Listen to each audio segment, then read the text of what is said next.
야담 이야기. 수절과부된 부인과 백발이 된 소금 장수의 너무나 슬픈 이야기. 옛날에 두 노인이 나룻배를 타고 강을 건너게 됐습니다. 한 노인은 머리가 거뭇거뭇한데 한 노인은 아주 새하얀 백발이었습니다. 그런데 배가 오니까 백발이 성성한 노인이 머리 거뭇거뭇한 노인더러 먼저 배를 타라고 사양을 하는 거였습니다. 머리 거뭇거뭇한 노인이 무슨 말씀이십니까? 연세 많은 노인장이 먼저 배에 오르셔야지요. 하고 사양을 하니까 백발이 성성한 노인이 아무 말씀 마시고 먼저 배를 타십시오. 연유는 나중에 말씀드리겠습니다. 라고 말했습니다. 그래서 할 수 없이 머리 거뭇거뭇한 노인이 먼저 배를 탔습니다.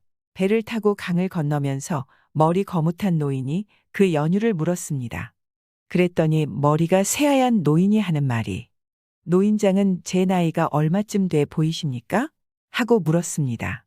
그러자 노인이 말했습니다. 제가 올해 64시니 저보다 10년 연배는 되시겠습니다. 했더니 사실은 제 나이가 50 안쪽입니다. 그래서 아까 먼저 배에 오르시라고 사양을 했죠. 이렇게 말하는데 나이 50도 안 된 사람이 머리가 백설같이 하얘니 믿어지지가 않았습니다. 제 머리가 이렇게 하얗게 샌 데는 내력이 있습니다.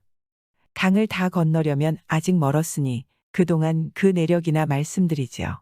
하면서 이야기를 늘어놓는데 들어보니 참 기막히는 이야기였습니다.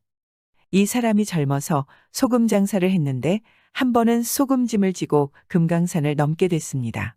금강산 고개를 한 고개 넘고 두 고개 넘고 이렇게 넘어가는데 어느 고개를 넘다 보니 길에 빈 쌀자루가 떨어져 있더란 말입니다. 그래서 그걸 주워 가지고 갔습니다.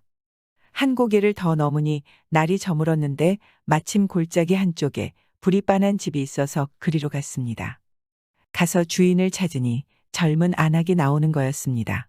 길 가다가 날이 저물어서 곤란하게 되었으니 하룻밤 묵어 가게 해달라고 그러니 그러시냐고 하면서 들어오라고 그러는 거였습니다. 집에 들어가서 저녁밥을 한 상 잘 얻어먹었는데 쥐난악이 소금 장수가 주워가지고 온 쌀자루를 보더니 기겁을 했습니다. 그러면서 안악이 물어보는데 손님, 그 쌀자루는 어디서 났습니까? 이것은 내가 고개 넘어 길에 떨어져 있는 것을 주워 가지고 왔소이다. 그랬더니 갑자기 안악이 부엌에 나가더니 칼을 들고 들어와서 이 사람에게 들이밀면서 그 쌀자루는 내 남편 것입니다. 그게 길에 떨어져 있었다면 필시 도적에게 쌀을 빼앗기고 죽었을 터이니 남편 시체를 찾으러 가야겠습니다. 여기서 이 칼에 죽으렵니까? 나와 함께 시체를 찾으러 가시렵니까? 이러는 것이었습니다. 소금 장수는 혼이 다 빠져서 함께 가겠다고 했습니다. 그래서 두 사람이 밖으로 나왔는데 안악이 관솔불을 켜가지고 앞에 서렵니까? 뒤에 서렵니까? 하기에 겁이 나서 뒤에 서겠다고 했습니다. 안악은 관솔불을 들고 앞에 서고 소금 장수는 뒤를 따라가는데 밤이 깊어 사방이 깜깜한 데다 산짐승들이 눈에 불을 켜가지고 줄레줄레 따라와서 머리칼이 곤두섰습니다. 가다가 산짐승들이 달려들면 안악이 관솔불을 휘둘러 쫓고 하면서 갔는데 그렇게 고개를 넘어가서 산속을 뒤지니까 안악의 남편 시체가 나왔습니다. 시체를 찾아가지고 이 안악이 하는 말이 이 시체를 안고 가렵니까? 관솔불로 짐승을 쫓으렵니까? 라고 말하니 시체 안고 가기보다는 관솔불 들고 짐승 쫓으며 가는 편이 낫겠다 싶어서 관솔불을 받았습니다. 안악은 시체를 안고 가고 소금 장수는 관솔불을 들고 달려드는 산짐승을 쫓으면서 갔습니다. 범인지 살쾡이인지 눈에 퍼런 빛이 번쩍번쩍하는 것이 사방에서 달려들어서 그것들을 쫓느라고 소금 장수 혼이 다 빠졌습니다. 그렇게 혼이 다 빠져서 집에 돌아왔는데 안악은 시체를 안방에 뉘어놓고는 지아비 장례를 치르려면 친정에 가서 오라비를 데려와야겠습니다. 고개 넘어 친정에 기별하러 가시렵니까? 여기서 시체를 지키고 있으렵니까? 하는 거였습니다. 이거 참 이럴 수도 없고 저럴 수도 없고 안 한다고도 못하고 한다고도 못하고 하여간 이 깊은 밤에 또 산길을 갈 수는 없어서 시체를 지키기로 했습니다. 안악은 가고 소금장수 혼자 남아서 시체를 지키는데 첩첩산 중에 혼자서 시체를 지키고 있으니 가만히 있어도 턱이 덜덜 떨려 그러고 있는데 갑자기 누워있던 시체가 벌떡 일어나는 거였습니다. 소금장수가 그만 기겁을 해서 엉겁결에 부엌으로 달아나서 부엌 아궁이에 머리를 쳐박고 기절을 해버렸습니다. 한참 뒤에 안악이 친정오라비를 데리고 와보니 시체는 벌떡 일어서 있고 시체 지키는 사람은 보이질 않았습니다.